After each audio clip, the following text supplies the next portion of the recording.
Mr. Blazer. Thanks very much. This is a very significant event for us. You know, it's been a process, a building process over time.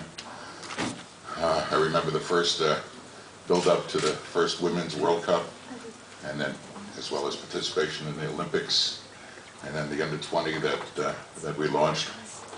And there has been this realization that in order to develop fully, that we need our national associations to be developing women's football at all different ages, and that it builds best from the youngest up.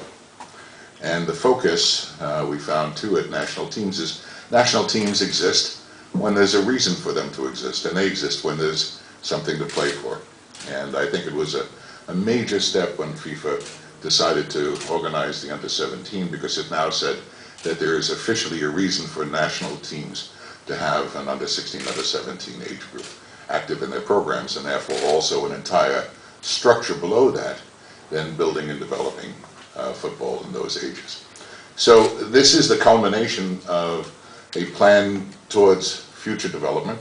It's the first step in which we see the opportunities actually being spread around to all the members, the 208 members of FIFA, and we have a lot of really there's a long way to go until we get the development levels that we want in all the countries, but certainly that this is a wonderful example where the entry levels, it's almost at the entry level, at younger ages you're less, I think, less prone to those who have the traditional big names, and that you have more opportunities. And I think that, quite frankly, even and certainly here, and one of the real reasons I think that this is a great place to host it is that I expect that we'll have a very competitive side from New Zealand with the investment that's being made in time and development, and I'm sure we'll hear more about that from the coach and player. But I think that we will see a development stage here too, which says to all of the medium-sized associations around the world that we can excel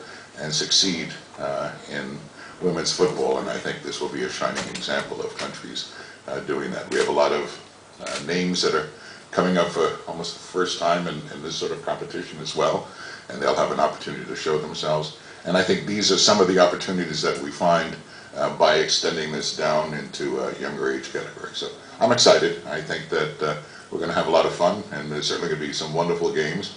I think we'll see excellent football, but I think that certainly from the part of FIFA, I think that it's a significant part in our overall development of the women's game throughout, and I'm looking forward to it. Thank you very much, Mr. Blazer, and now I'll ask for a brief statement from Mr. Simpson. What does this tournament mean for New Zealand and for the local organising committee? Well, as John Morris alluded to in his presentation prior, it's a fantastic opportunity for New Zealand football, especially women's football in New Zealand. New Zealand's already ranked about 7 in the world, girls to boy ratio playing, and it's a platform that we now need to capitalise on with regards to this World Cup. I'm sure most of you will have seen how many kids are now playing football in New Zealand, and we just need to turn that into numbers, continuing right through to the pathway right up to the international level. We have a chance here to take on netball in this country with numbers off the back of this World Cup, and it's certainly going to be important for us that we integrate our legacy strategy and the numbers, getting children along to this game, especially targeting schools and clubs, and knowing what children are like, that we're going to hopefully generate that interest and get them to change sports and play and experience what it's like to play on a world stage and see teenage girls playing in front of 150 countries, and there's no other sport that can do that. You know, football's the only one that can provide that platform for teenagers. So we've got this wonderful opportunity now for New Zealand football and the community to really capitalise on it. Thank you very much, Mr. Simpson. Now, the media, the floor is yours. Please raise your hand and give your name and media organisation before you pose a question. Don't be shy. So, here in the front row, please. Jeremy Ruane, sportsdirtsoccer.com. Paul, all the expectation of the draw, yet you still don't know who you're playing on 28th of October yet. Are you frustrated, or does it make you even more excited that you've got something to look forward to in terms of the CONCACAF tournament and who you'll be facing as a result of that tournament? Yeah, no, not frustrated. Very excited. Very excited. I think that CONCACAF group is usually very strong in the women's game, so there's going to be a really good team coming out to play us at the opening game in Auckland, and that's definitely exciting. I think the team will be looking forward to that, and we'll certainly be looking forward to their CONCACAF tournament when they play that in July. So yeah, we wait with bated breath on who we play there, but yeah, no, definitely excited about the group. There was another question in the back. Diane from TV3. So the rest of the group, can you just give me your response to how you think the rest of the draw? The rest of our group, I mean, it's a tough group. They all are, I think, at FIFA tournaments, especially for New Zealand teams.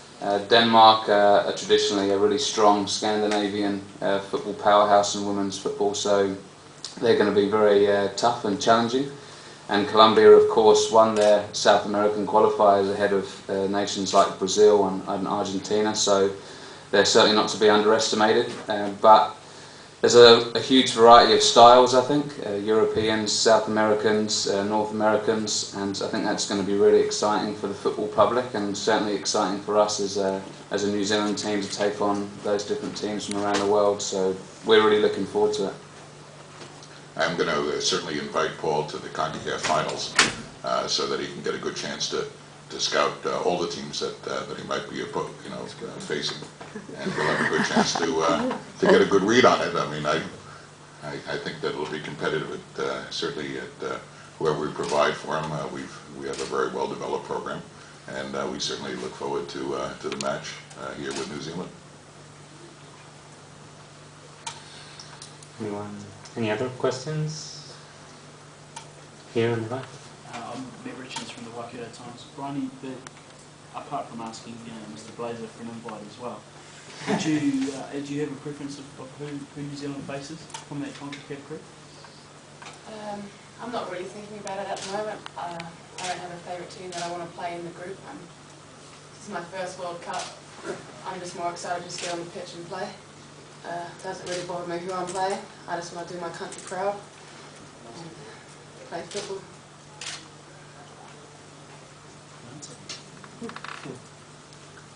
Again, on you, please. Bernie, you're about 8 yards away from a piece of silver. I'm sure you'd like to get your hands on. Move down this way. What a dream to hold that. Definitely, it's an ultimate goal, but realistically, we're going to go into a World Cup trying to win a game, but that's always going to be on my mind, like, why wouldn't it be? So, yeah. In the back, please. Yeah, Jason Pye, the Radio Network. Tatiana, maybe you can give us a bit of background on some of these groups. You mentioned Group B and D in the draw ceremony. Just, I mean, every tournament's got a group of death. Does this one have a group of death? I don't like particularly the word group of death, but as always, you have some judgments on strong and weaker teams. And I think the good thing is in youth football, boys or girls, it changes because it's only a certain category of age which is allowed to play. And if it's an under 17, you're speaking about 3 maybe years of players who can play. So the 17-year-olds, 16 and 15. Whereas in the big A national teams, you have a variety, and it's easier to say which are the strong teams. And that's one. Two is there's no history, so it's the first tournament, it's the first qualifier. FIFA was really pleased to see that we had about almost 100 teams participating worldwide in the qualifiers. So that was good news, but really the level of these teams, it's hard to judge. But to me, based on history, but also based on the fact that Europe has a strong qualification tournament with 40 teams. Asia had a really strong qualification tournament by limiting it to the top teams already. So I would say that the group with North Korea, Korea DPR, to me looks like the strongest one. Especially you don't know which team from CONCACAF joins that group as well. So I would say that's a strong one. Brazil is really a nation who wants to win something in women's football. They tried now on the A level and were close, very close 2 times. So I think they will have a lot of motivation. And therefore I also would think Group D is one of the strong ones. Yeah, I would re-emphasize that the under-17s are always full of surprises. I mean, on the boys' side, a couple of years ago, Mexico and Peru, for example, won the under-17 tournament out of the blue, and then 2 years later didn't qualify out of CONCACAF.